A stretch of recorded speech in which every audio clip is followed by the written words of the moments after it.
Deus colocou no meu coração de tratarmos essa manhã.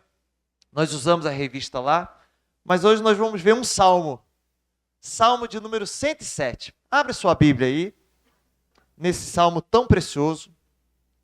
E tenho certeza que você nunca mais vai esquecer do salmo 107.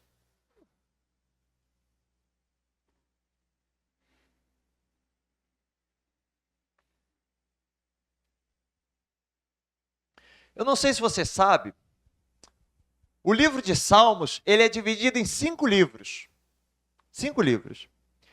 E justamente a quinta parte e última parte dos Salmos começa aqui justamente no Salmo 107, que vai do 107 ao 150. Então o Salmo 107 ao 150 é a quinta parte da divisão dos Salmos. Não sei se na sua Bíblia está assim, mas no meu está livro 5, livro 5. Está na sua? É a quinta parte. E justamente o Salmo 107, ele é dividido em 5 partes. E como você sabe qual é onde inicia cada parte do Salmo? Porque ele inicia assim igual no Salmo 1, ó. Rendei graças ao Senhor porque Ele é bom e a sua misericórdia dura para sempre. Então vai do verso 1 ao verso 7. Do 1 ao 7 é a primeira parte do Salmo. A segunda parte inicia-se no verso 8. Como inicia o verso 8? Rendei graças ao Senhor por sua bondade e por suas maravilhas para com os filhos dos homens. Que vai até o verso 14. A terceira parte inicia-se no verso 15, que começa: rendei graças ao Senhor por sua bondade e por suas maravilhas para com os filhos dos homens, que vai até o verso 20. A quarta parte inicia-se no verso 21. Rendei graças ao Senhor por sua bondade e por suas maravilhas para com os filhos dos homens, que vai até o verso 30.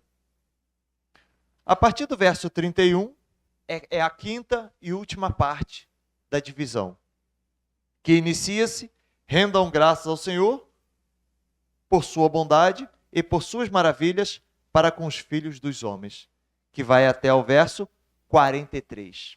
Então essas são as 5 divisões dos Salmos. E nós vamos ver cada divisão. Vamos começar com a primeira?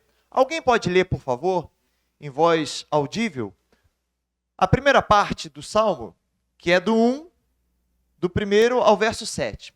Rendei graças ao Senhor, porque Ele é bom, e a sua misericórdia dura para sempre.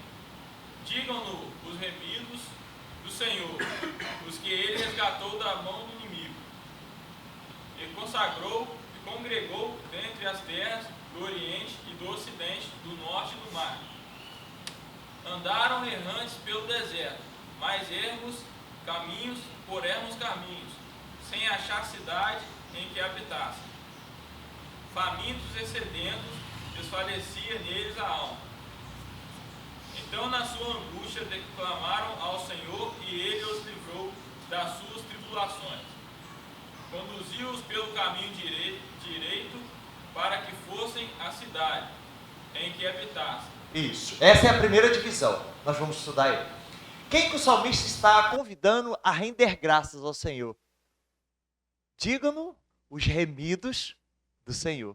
Então esse salmo é para crente. Todo ele é para os remidos. Remidos. Remido é uma das palavras mais lindas da Bíblia. Lembra que eu falei ontem, quem estava, que algumas palavras no português ficaram ricas e outras ficaram pobres? A palavra remir, remido, no português ficou pobre.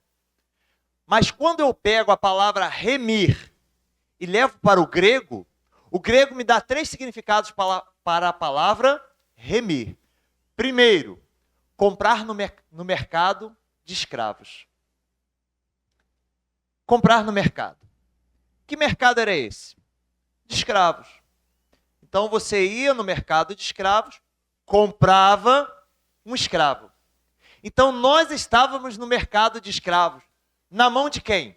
Éramos escravos de quem? Do diabo, do inimigo. Pertencíamos a ele. Olha, qual é o versículo que diz isso? O final do verso 2, ó. Digam-nos os remidos do Senhor, os que ele resgatou da mão do inimigo. Da mão do inimigo. Lembra que o diabo disse para Jesus, na tentação?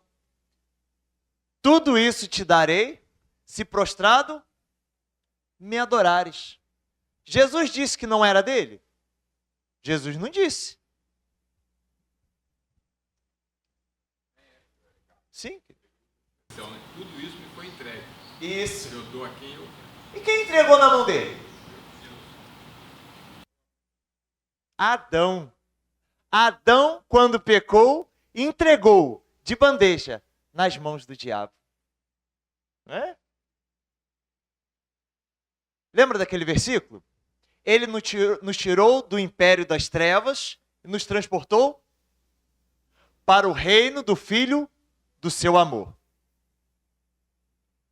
Ele nos tirou da onde? Do império. Império é um reino conquistado, usurpado. Império é um reino usurpado. Ele impera, é um imperador. Agora o de Deus é império? É reino, é conquistado. É por direito. Então, diabo, império das trevas. Deus, o reino de Deus. Tá?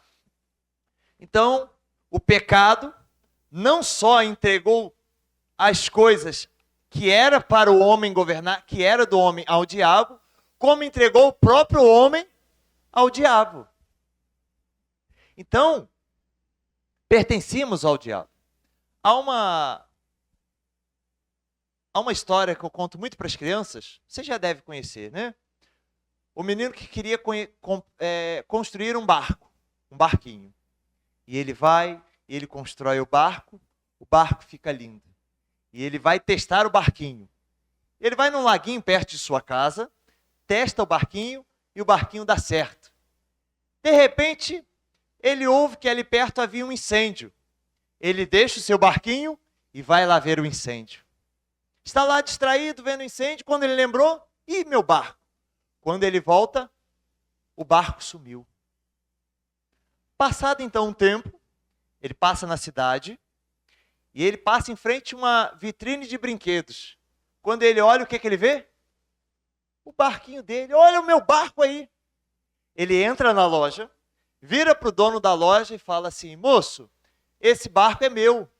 Foi eu que construí, eu que fiz. Só pode me devolver? O dono devolve o barco dele? O dono fala assim: não, está na minha loja, é meu. Se você quiser, você vai ter que comprar. E não teve jeito. Ele vai em casa, pega tudo que ele tinha e deu o valor. Ele volta à loja, fala assim: moço, devolve o meu barco, está aqui o dinheiro. E aí sim, o dono tem que dar o barco a ele, porque ele pagou, ele comprou. E quando ele pega aquele barquinho no colo e ele fala assim: barquinho, você agora é meu 2 vezes.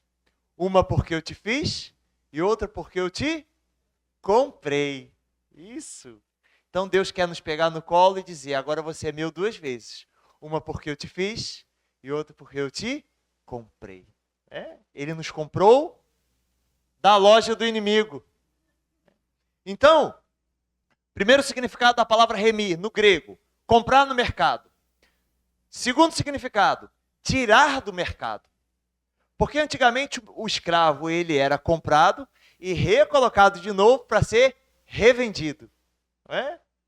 Mas Cristo não. Ele nos comprou e nos tirou do mercado de escravo. Não estamos mais à venda.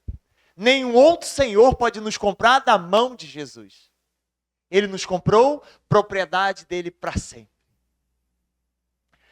Terceiro significado da palavra remir, da liberdade. Foi o que ele nos fez. Ele nos comprou no mercado de escravos, nos tirou do mercado de escravos e nos deu a liberdade. Há uma ilustração que conta-se que num navio negreiro, num navio de escravos, os escravos ficavam no porão. Em cima ficavam os senhores. De repente, um daqueles senhores olha para aquele porão e o seu olhar encontra com um daqueles escravos. E ele se compadece daquele escravo. E ele desce, compra aquele escravo. E ele diz para o dono o antigo dono do escravo, pode libertá-lo. O escravo fala assim, peraí, você me comprou, eu sou teu escravo, eu tenho que te servir. Ele fala assim, não, você está livre. E aquele escravo assim, fala assim, nossa, nunca ninguém fez isso por mim. Já que você me deu a liberdade, eu quero te servir voluntariamente. Foi isso que Cristo fez por nós. Ele nos comprou, nos tirou do mercado de escravo e nos deu a liberdade. Ele poderia nos escravizar, porque ele nos comprou. Mas o que ele fez? Ele nos acorrentou com correntes de amor. Nos deu a liberdade. E por ele ter nos dado a liberdade, nós o servimos voluntariamente, por prazer, por amor. E aí, então esse é o significado da palavra remir. Há algum remido aqui nesta manhã? Há algum remido nesta manhã? Amém! Nós fomos remidos pelo Senhor. Não pertencemos mais ao inimigo. Se há alguém aqui que ainda não foi comprado, você precisa ir a Cristo. E você vai se tornar um remido do Senhor. E ele fala no verso 3. E congregou de entre as terras, do Oriente e do Ocidente, do Norte e do Mar. Do Oriente ao Ocidente, Norte a Mar, há remidos do Senhor. Lá no Polo Norte, há remidos do Senhor, que ele comprou. Mas antes de sermos remidos, como era a nossa vida? Verso 4. Andaram errantes pelo deserto, por ermos caminhos largos, sem achar cidade em que habitassem, sem termos cidadania. Esse era o nosso estado. Você sabia que no tempo da libertação dos escravos, muitos escravos que foram libertos quiseram voltar à escravidão? Muitos escravos quiseram voltar para o seu senhor. Por quê? Porque eles foram libertos, mas no princípio não deram documentos para eles. Então eles eram livres, mas eles não eram cidadãos. Olha. Ou seja, então, lá pelo menos eu tinha comida, eu tinha bebida, porque eles não conseguiam emprego, né? Então, mas o que Cristo fez? Ele nos deu a liberdade, mas ele nos deu cidadania. A nossa pátria está onde? Nos céus. Nós somos cidadãos dos céus. Paulo vai dizer ainda mais. Nós somos embaixadores de Cristo. Você sabe o que é uma embaixada, né? Por exemplo, você vai lá na Rússia e lá tem a embaixada brasileira. Então, quando você coloca o seu pé dentro da embaixada, é como se você tivesse colocado o pé no Brasil. Aquele pedacinho lá da embaixada é um pedaço do Brasil lá. Então, você não está no Brasil, você não está na sua pátria, mas você está num pedacinho dela. É o que nós estamos fazendo aqui. Nós temos a nossa pátria, que é no céu, mas aqui já é a embaixada. Nós estamos pisando num pedacinho que é do céu, no reino dos céus, no reino de Deus. E nós somos os embaixadores. Nós podemos falar, representantes, é isso, né? O embaixador é um representante daquele país. Nós, os crentes, são embaixadores do céu, são os representantes do céu. Paulo vai dizer também que nós somos dispenseiros da graça. Dispenseiros da graça. Ou seja, o que tem uma dispensa? Comida, alimento. Estamos fazendo isso aqui hoje. Estamos sendo dispenseiros. Estamos dando alimento. Sim? Sobre o escravo, tinha uma lei que dizia quando o escravo ele autodesejava ser escravo livre, espontânea vontade, tinha um processo. Aquele escravo era levado, né, a lá os juízes, e a orelha dele era furada, como sinal que ele, por livre, espontânea vontade, desejava ser escravo daquele senhor, né? Ele achava o senhor dele muito bom. É isso que aconteceu com o escravo. Exatamente. Então havia uma lei sobre isso. Está lá em Êxodo, capítulo 21, para falar sobre essa questão. Sim. Essa questão de... Sim. Muito bom. A palavra de Deus diz, é assim que nós estudamos a Bíblia. Comparando coisas espirituais com espirituais. Amém. Então esse era o nosso estado. Não tínhamos cidade. Então ele nos deu cidadania. Somos cidadãos dos céus. Ele não só nos libertou, nos fez cidadãos. Isso é extraordinário. Isso é maravilhoso. Mas antes, verso 5, estávamos famintos e sedentos, desfalecia neles a alma. E qual é o remédio para aquele que está longe do Senhor? Verso 6. Então, na sua angústia, clamaram ao Senhor, e ele os livrou das suas tribulações, conduziu-os pelo caminho direito, para que fossem à cidade em que habitassem. Então, essa primeira parte é um convite para os remidos a render graças ao Senhor, porque fomos remidos. Estávamos sem pátria, sem cidadania e fomos feitos cidadãos dos céus. Amém? Vamos para a segunda parte? Quem que o salmista... Sim, querido? Eu quis fazer um comentário sobre a orelha furada, não é o tema nosso, né? Mas eu entendo que quando um homem ele fura a orelha, ele está declarando, é como se ele desse um sinal, sou escravo de alguém. Porque o sinal era esse. Sou escravo dele, por livre espontânea vontade. O simbolismo, né? O simbolismo. Então eu tendo muito cuidado com o simbolismo. O espiritual trabalha muito com isso, com essas coisas que transmitem mensagem. Então, quando nós nos entregamos a Cristo, nós temos que ver o que Cristo espera de mim. Isso mesmo. A entrega. Amém. Segunda parte, do verso 8 ao verso 14. Alguém pode ler, por favor, do 8 ao 14.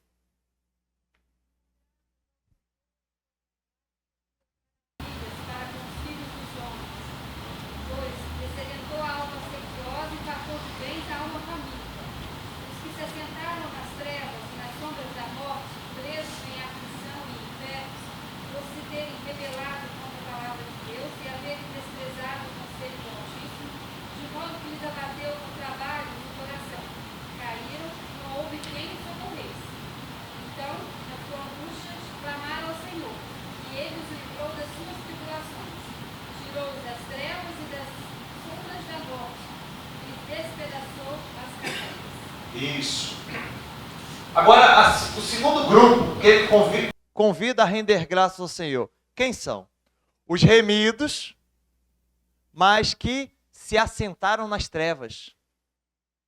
O crente pode se assentar nas trevas?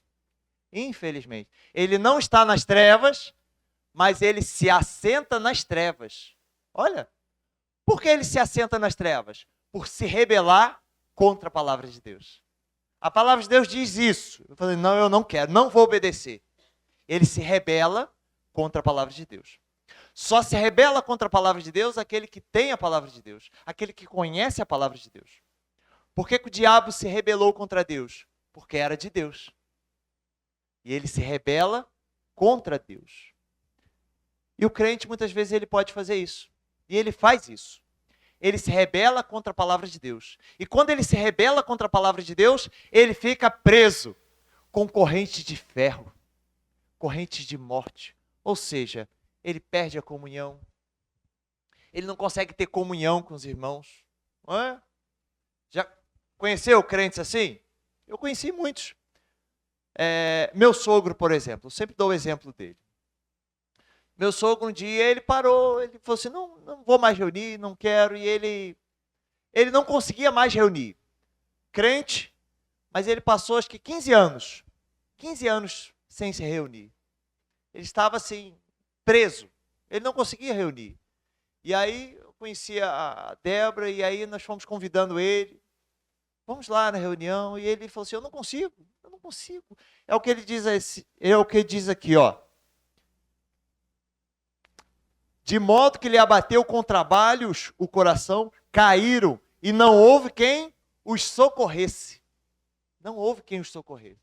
Ele falou que quando alguém convidava ele sentava ali, ó, do lado de fora, na calçada, mas ele não conseguia entrar. Estava preso. E aí ele conseguiu ir na casa de oração lá de Vila Rica, onde a gente reunia. Ele foi indo e foi restaurado. Ele falou que era igual soro, aquelas gotinhas, né?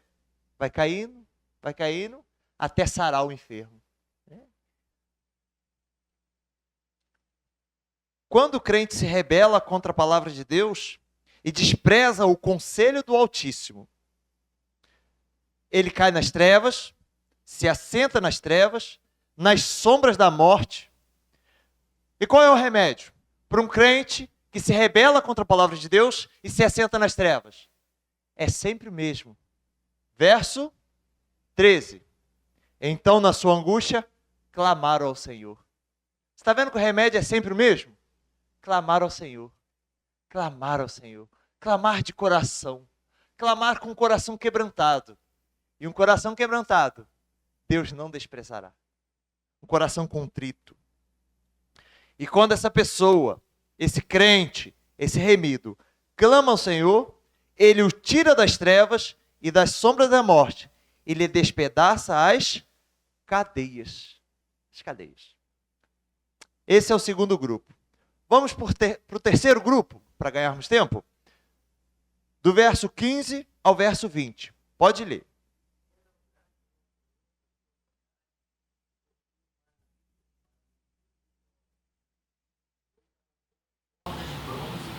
Quebrou as trancas de ferro, os estultos por causa do seu caminho de transgressão, por causa das suas iniquidades serão afligidos. A sua alma aborreceu toda sorte de comida, chegaram às portas da morte. Então, na sua angústia, clamaram ao Senhor, e Ele os livrou das suas tribulações. Enviou-lhes a sua palavra e os sarou, e os livrou do mistério mortal. Isso. Que grupo de remidos o salmista está convidando a render graças ao Senhor? Bom, irmãos, qual é o primeiro sinal quando você sabe que está doente? Qual é o primeiro sinal? Você fala assim: eu não estou bem, não. Falta de quê? Falta de quê? Apetite. Não é? Você está ficando gripado. Você perde o quê? O apetite.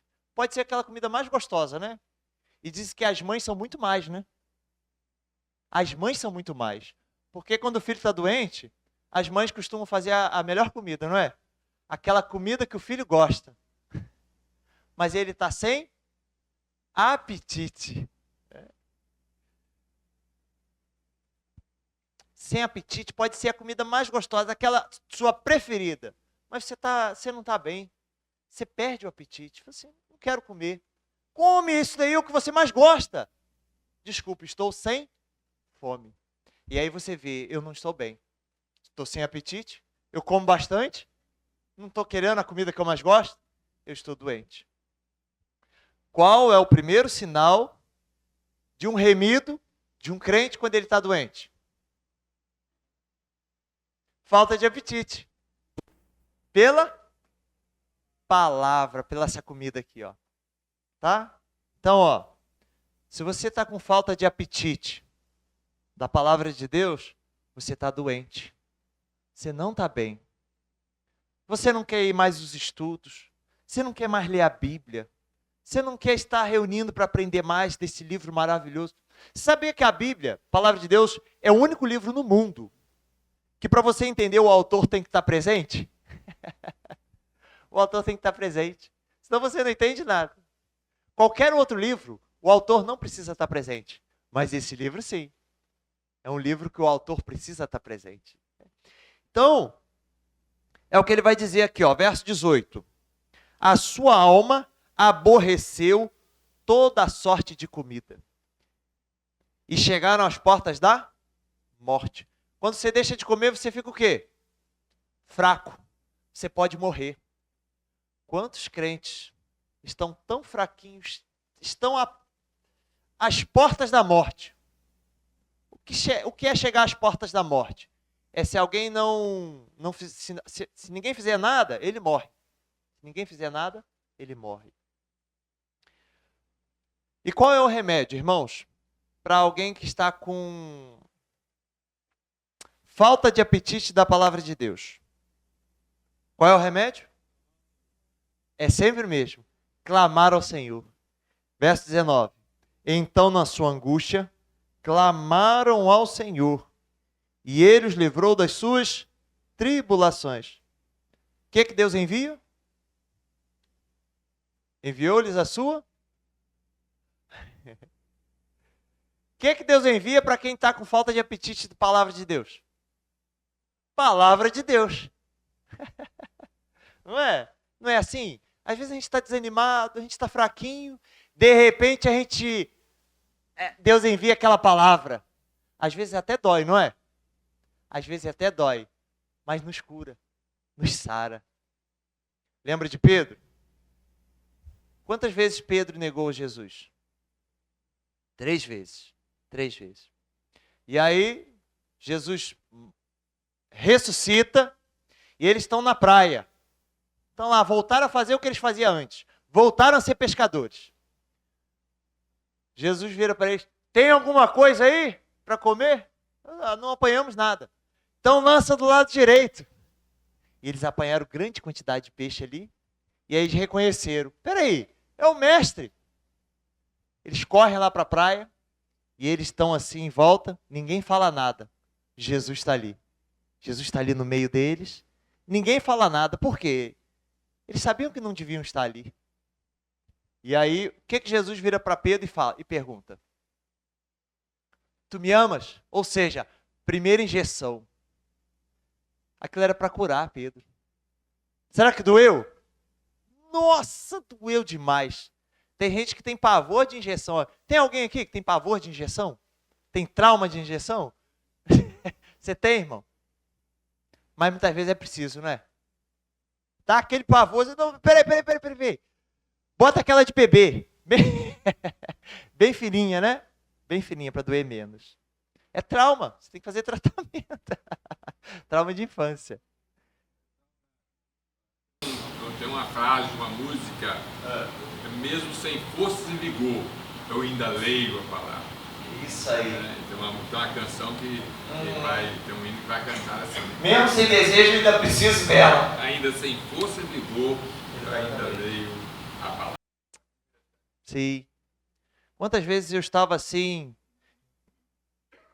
longe, podemos dizer, longe da...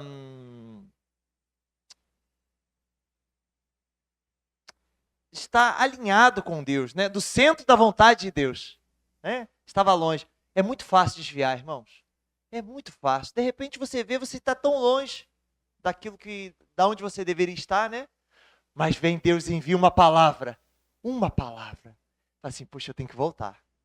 Olha, Senhor, muito obrigado pela essa palavra. Senhor, eu quero voltar àquela comunhão que eu tinha antes contigo. Eu quero voltar. Deus envia a sua palavra.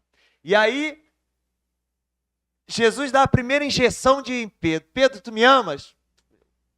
É como uma ferida. Você sabia que tem feridas que você tem que espremer? Tem que espremer para tirar o pus. Não é? Dói demais. Mas se não espremer, não é curado. Nós somos assim. Muitas vezes Deus espreme, mas é para doer? É para curar. É para curar. Vai doer demais.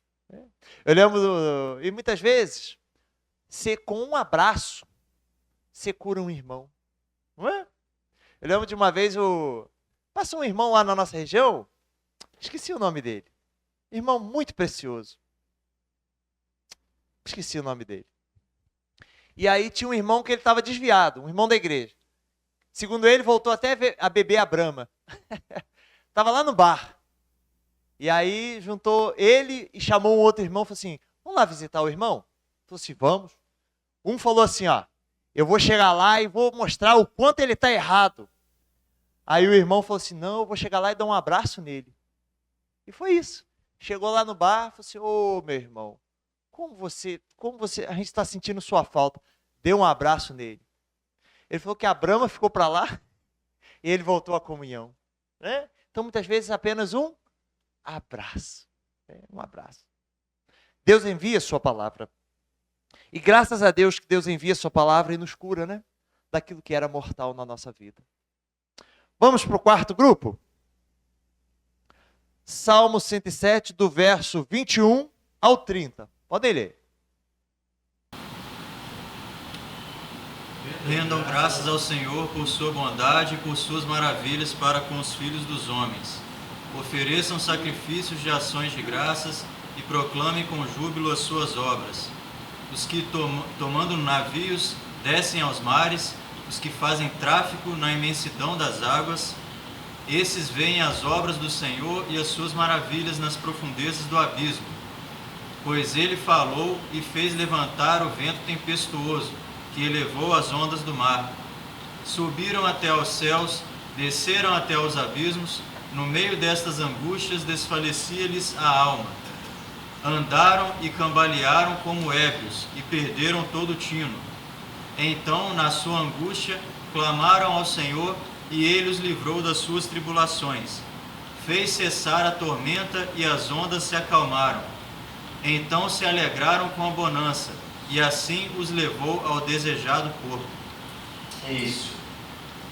Que classe de remidos o salmista está convidando a render graças? São os que, tomando navios, descem aos mares. Os que fazem tráfico na imensidão das águas. A nossa vida aqui nesse mundo é mais ou menos assim. É como se a gente estivesse atravessando um mar. E a gente está lá no nosso barquinho. De repente, as ondas, o mar está calmo, mas de repente, ondas enormes. Né? Assim não é a nossa vida? Passamos tempos de bonança, enquanto tudo está tranquilo, mas de repente o mar fica revolto. Ventos tempestuosos. É fácil? Não, não é fácil. Então, mas quem é que faz levantar esse vento tempestuoso, essas ondas? Quem é? Será que é o diabo? Deus. Muitas vezes é Deus. É o verso 25. Pois ele falou e fez levantar o vento tempestuoso, que elevou as ondas do mar. Então é Deus que muitas vezes levanta as ondas do mar. E às vezes julgamos mal. Perdi o emprego. Quem é que fez eu perder o emprego? Deve ter sido o diabo, né? Eu perdi o emprego bom que eu tinha. Às vezes é Deus. Fiquei doente. Só pode ser o diabo. É Deus que permitiu. Deus permite ondas muito altas, mas com um propósito. É um propósito. Sabe? Porque muitas vezes, quando está tudo bem na nossa vida, nós nos esquecemos de Deus. Nós nos afastamos de Deus. E muitas vezes Ele permite o vento tempestuoso na nossa vida. Mas é para nos aproximarmos dEle. Para nos recorrermos a Ele. E para vermos a sua provisão. Porque no verso 24, diz, esses veem as obras do Senhor e suas maravilhas nas profundezas do abismo. Nós vemos as obras do Senhor e as suas maravilhas, não é na bonança, mas é nas profundezas do abismo. Já passou por momentos assim? Eu tenho certeza que você já passou. Você está lá no barquinho, lá embaixo, de repente você olha para cima, aquela onda enorme. E quando acontece isso, nós nos portamos assim, ó. Verso 26. Subiram até os céus, as ondas, né? E nós descemos até o abismo. No meio destas angústias, desfalecia-lhes a alma. Não é isso que acontece com a gente? Mas como é que eu vou resolver esse problema? Esse problema é muito grande. E a nossa alma desfalece. A gente não sabe o que fazer. E ele ainda fala assim, ó. Andaram e cambalearam como ébrios. O que é um ébrio? Bêbado. Ou seja, você cambaleia como... O que eu faço? Qual direção? O bêbado não é assim? Ele não sabe para onde vai. Ele fica tonto, ele fica perdido. No meio destas angústias, a nossa alma desfalece, nós ficamos como ébrios, perdemos o tino. Imagina você no mar. Aquelas ondas, você não sabe para onde vai. Você não sabe para onde vai, eu vou afogar. E perderam todo o tino. Mas qual é o remédio? Clamar ao Senhor. Nunca se esqueça disso. No meio deste vento tempestuoso, no meio dessas ondas tão altas, você pode clamar ao Senhor. Fazer como salmista: Senhor, lança a luz nas minhas trevas. Lança a luz nas minhas trevas. Eu lembro nosso irmão Jairo Gonçalves, ele disse que ele sempre teve carro muito bom, porque ele era presidente, diretor da Mercedes-Benz. Então ele tinha que andar com Mercedes. Ele disse que um dia ele estava na sua Mercedes, na estrada, tudo escuro, de repente tudo apagou. Teve que parar. De repente o carro apagou. Como é que vai andar numa estrada tudo apagado? De repente a luz voltou. E ele viu, puxa, muitas vezes eu me encontro assim, nas trevas. Tudo apagado. Eu não sei para onde ir, o que fazer.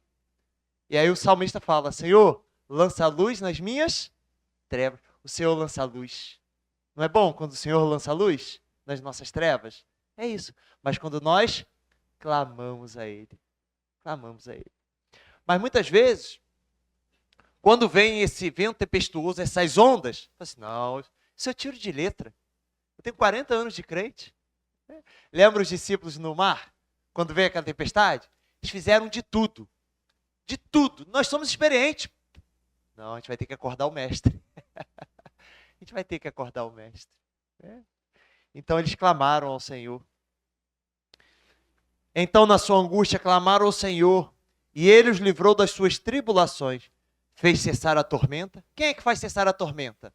O mesmo que levantou. O mesmo que levantou. Fez cessar a tormenta e as ondas se acalmaram.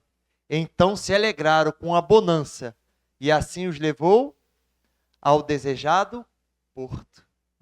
Eu lembro quando a Débora, minha esposa, estava com 4 meses de gestação, ela foi fazer o toque, né? E a médica descobriu que o colo do útero dela estava muito baixo. É isso mesmo, né? Oi? Estava aberto.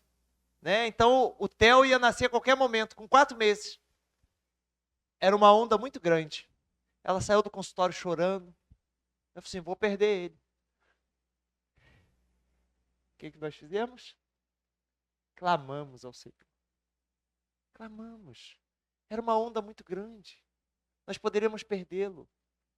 E aí nós clamamos ao Senhor e ela fez uma cirurgia chamada cerclagem.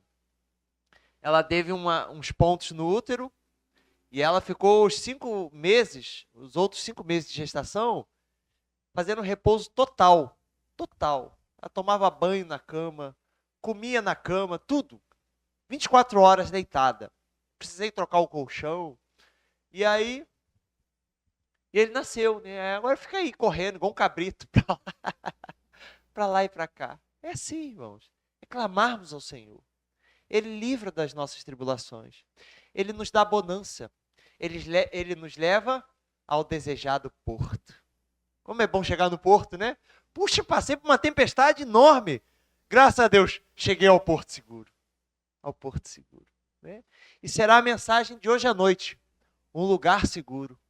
Um lugar seguro. Vai ser o tema da mensagem hoje. Vamos ler o último grupo? Para a gente terminar, verso 31 ao verso 43. Podem ler.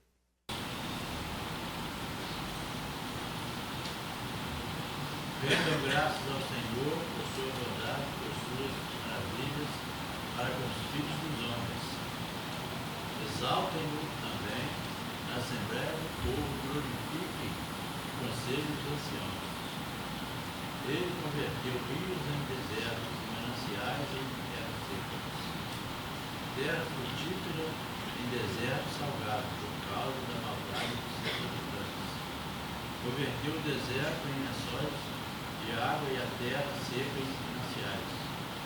Estabeleceu aí os famintos, os quais edificaram uma cidade em que habitassem. Semearam campos e plantaram vinhas e tiveram partes colheitas. Ele os abençoou de sorte que se multiplicaram muito. O gado deles não diminuiu, mas tornaram a reduzir-se e foram humilhados pela opressão, pela diversidade e pelo sofrimento. Lança ele desprezo sobre os príncipes e os faz andar errantes, onde não há caminho. Mas levanta da opressão os necessitados para o mal retiro, e lhes prospera famílias como rebanhos. Os retos veem isso e se alegram, mas o ímpio por toda parte fecha a boca. Quem é sábio, atente para essas coisas, considere as misericórdias do Senhor. Isso.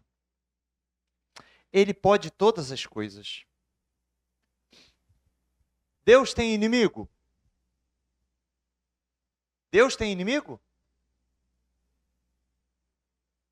Deus é soberano. Quando a gente fala que o diabo é inimigo de Deus, nós estamos colocando o diabo na mesma altura, no mesmo patamar de Deus. Deus é soberano, Deus não tem inimigo. Paulo vai dizer, o diabo, vosso inimigo. O diabo é inimigo da igreja. Ele não pode ser inimigo de Deus. Ele não pode chegar a ser inimigo de Deus. Ele é nosso inimigo. Ele tenta atingir Deus através da igreja. Mas ele é soberano. Isaías vai dizer, se eu não me engano, capítulo 5, verso 9. E vi Deus no alto e sublime trono. Ou seja, Deus está no controle de todas as coisas. Rendei graças ao Senhor porque Ele é bom. Imagina, um Deus soberano, que pode todas as coisas. Imagina se Ele fosse mau. Não estaríamos aqui hoje. Mas Ele é bom. E Ele é todo tempo, Ele é bom. Então, Ele pode fazer todas as coisas. Ele pode converter rios em desertos, mas Ele também pode fazer desertos em mananciais. É isso que Ele faz. E por que Ele transforma rios em desertos? Por causa da maldade. Se Ele encontrar maldade no nosso coração, Ele pode transformar rios em desertos. Mas se nos humilharmos e clamarmos a Ele, Ele pode transformar desertos em mananciais. Mananciais. O que Deus deseja da nossa vida? Salmo capítulo 5, versículo 8. Bem-aventurados os limpos de coração, porque verão a Deus. Você quer ver Deus na sua vida? Na sua família, nos seus negócios? Limpeza de coração. Coração puro. Senhor, por que nós não podemos expulsar esse demônio? Porque Jesus disse assim, ó, essa casta só sai através de quê? Oração e jejum. O que ele tinha que fazer? Ir para um canto orar e jejuar? Não é isso não. O que é uma vida de oração e jejum? Vida santa, vida consagrada a Deus.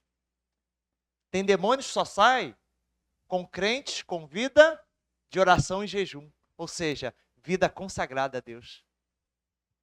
É isso. O que Deus deseja da nossa vida? Uma vida de consagração. Uma vida de oração e jejum. Uma vida dedicada a Deus. Ele vai transformar rios, desertos em mananciais. Mas, se fizermos ao contrário, Deus disciplina, porque Deus disciplina quem ama e quem toma por filho. Então, irmãos, se há remidos do Senhor aqui, rendam graças ao Senhor. Se você se encontra no segundo grupo, Se você tem se rebelado contra a palavra de Deus, clame ao Senhor para render graças ao Senhor. Se você se encontra no terceiro grupo, se você tem falta de apetite da palavra de Deus, clame e Ele vai enviar a sua palavra e vai te curar, para você render graças ao Senhor. Se você se encontra no quarto grupo, você se encontra no mar revolto, ondas altíssimas, clame ao Senhor e as ondas vão se acalmar e Ele vai te levar ao desejado porto. E eu quero terminar com o verso 43. Quem é sábio, atende para estas coisas e considere as misericórdias do Senhor, em nome de Jesus. Amém.